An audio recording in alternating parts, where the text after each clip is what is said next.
আজকের দিনটা আমার কাছে খুব ব্যস্ততামূলক একটা দিন। কারণ কেন? আর সেই সঙ্গে আমার কিন্তু খুব কষ্টেরও একটা দিন বলতে পারো। তো আমার কি কষ্ট, কেন আমি সেটা তোমাদের সঙ্গেও শেয়ার করব সেটা সবার শেষে। তোমরা ভিডিওটা দেখতে থাকো, অবশ্যই দেখতে পাবে। তো দেখো, আমি আজকে অনেক সকাল, সকাল উঠেছি। আমি এত সকালে ঘুম থেকে উঠি না। এই ৬টার দিকে বলতে পারো।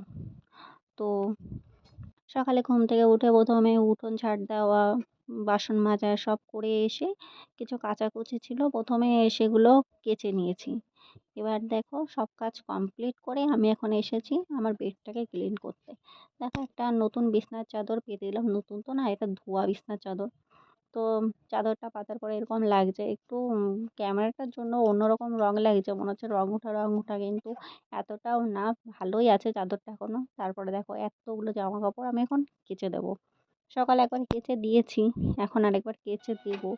তারপরে দেখো, ভাবলাম গুছাতে গুছাতে তারপরে এসে চা বানাবো। এসে দেখি মা চা করছে। তারপরে আমি সকালে ভাত বসিয়ে দিয়েছি। আজকে করব পেঁপে আলুর তরকারি। আর বাবা সকাল, সকাল আজকে একটু অনুষ্ঠানে যাবে, তার জন্য একটু সকাল সকালই রান্না বান্না বসিয়েছি। তারপর দেখো, বাবা বাজার থেকে বাজার নিয়ে এসেছে। লাস্টে পনিরটা দেখাতে মনে ছিল না, তাই লাস্টে আবার পনিরটা দেখালাম। আর বাবা এনেছিল ফুলকপি, আলু, আর কি আদা, আর কি যেন এনেছিল। তারপর দেখো, আমি খাওয়া দাওয়া করে স্নান করে চলে এসেছি। আর আমার কষ্টের দিনটা হলো এই যে, দেখো আমি আজকে কতটা চুল কেটে ফেললাম। আমার যে কি কষ্ট লাগছে, কিন্তু করার কিচ্ছু নেই। আগাটা না একদম ছুঁচালো হয়ে গেছিল, তার জন্য আমি কেটে ফেলেছি। তারপরে দেখো, একটু রেডি হয়ে নিয়েছি।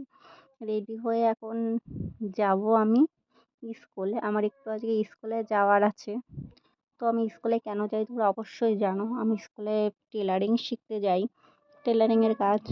তো তার জন্য আজকে স্কুলে যেতে হবে, অনেক দিন যাওয়া হয় না।